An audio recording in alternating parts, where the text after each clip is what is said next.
Most Bitcoin holders spend years building their stack, but nearly 90% have no plan for what happens if they die tomorrow.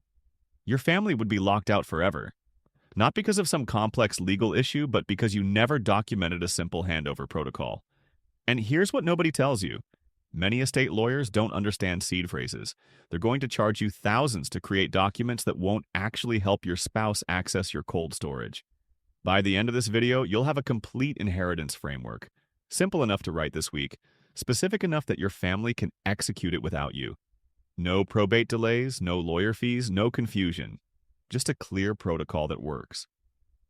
Here's the reality most holders don't want to face. Traditional wills assume assets live inside institutions. Banks, brokerages, real estate records.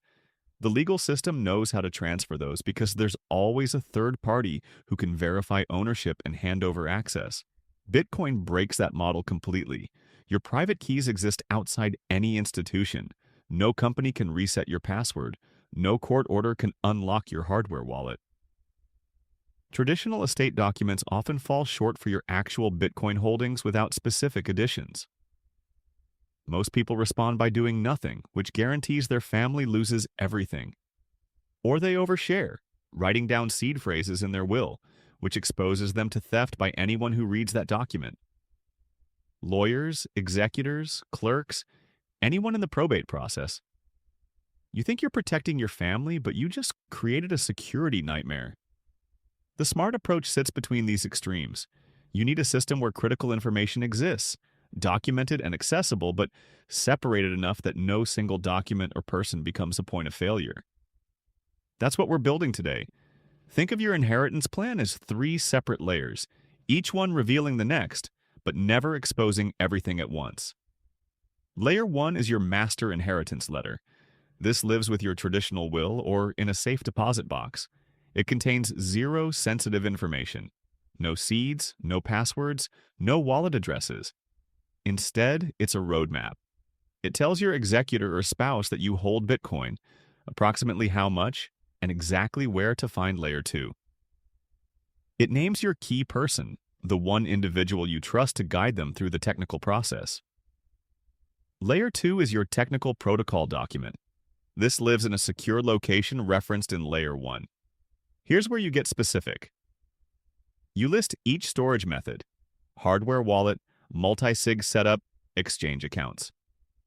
But you still don't include seeds or private keys. Instead, you describe where they are. Hardware wallet is in the office desk, bottom drawer. Backup seed phrase is in safety deposit box at bank name, box number. You're creating a treasure map, not handing over the treasure. Layer 3 is the actual keys and seeds, physically separated and secured. One location for the hardware device, another for the seed phrase backup, possibly a third for any passphrase or PIN. This separation means no single document or location compromises everything, but the protocol connects them all. Here's the mistake that trips up even careful planners. They assume their spouse or executor needs to understand Bitcoin right now. So they either overshare to educate them, which creates security risk, or they give up entirely because the person isn't technical. Both approaches fail. Your key person doesn't need to be your spouse or your lawyer. They need to be someone who understands Bitcoin recovery, who your family can contact, and who you trust not to front-run your death. For most holders, this is a Bitcoin-savvy friend, a fellow holder you've known for years, or even a paid professional who specializes in crypto estate execution. The structure works like this. Your spouse finds Layer 1, the master inheritance letter. Now, that document tells them to contact your key person.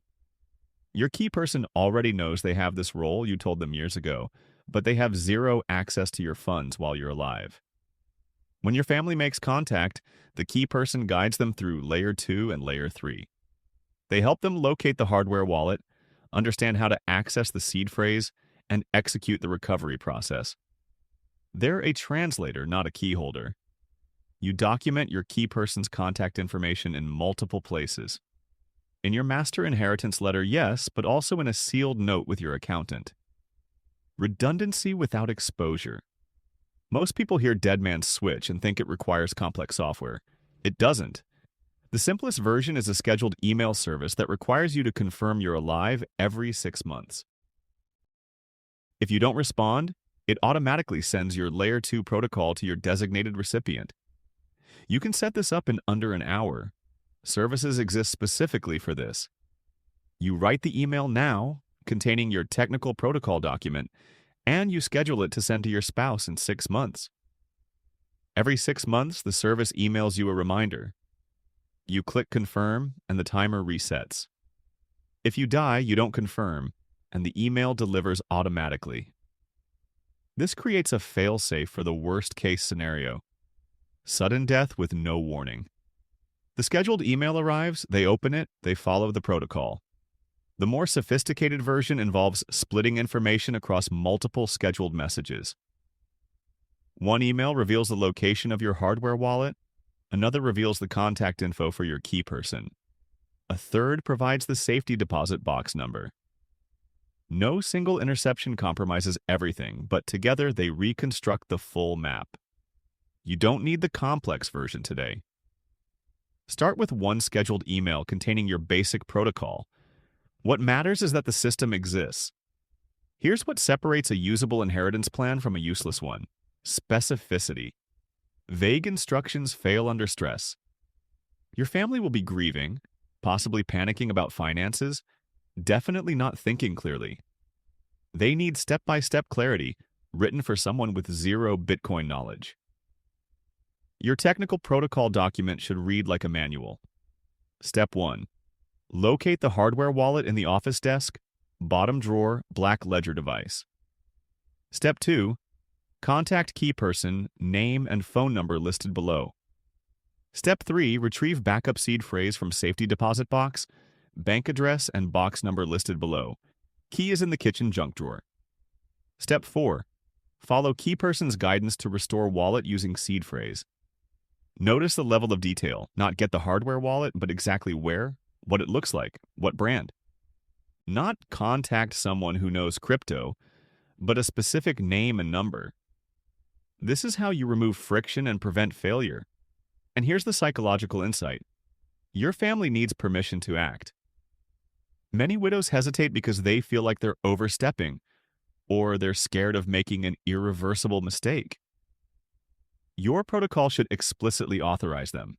Include a sentence like, "You are fully authorized to access and control these assets. Follow these steps with confidence." Remember, while laws have evolved to better handle digital assets, always consult a professional for your situation to manage any risks. Write this document tonight. 90% accurate today is infinitely better than perfect someday. Most Bitcoin inheritance plans fail for one of two reasons. Either they don't exist and the family is locked out forever, or they're too exposed, documented in a single place where theft destroys everything. You now have a framework that solves both. 3 layers of documentation, each one secured separately, connected by a clear protocol, a key person who helps without holding, a dead man's switch that triggers automatically, and instructions specific enough that your family can execute even under stress. This isn't theoretical. This is the system sophisticated holders use right now, and you can implement the basic version this week. Write your master inheritance letter tonight. Set up one scheduled email as a failsafe. Choose your key person and have the conversation. You've spent years stacking Bitcoin. Don't let it disappear because you never documented a simple handover. If you want more strategic frameworks for long-term Bitcoin holders, subscribe now.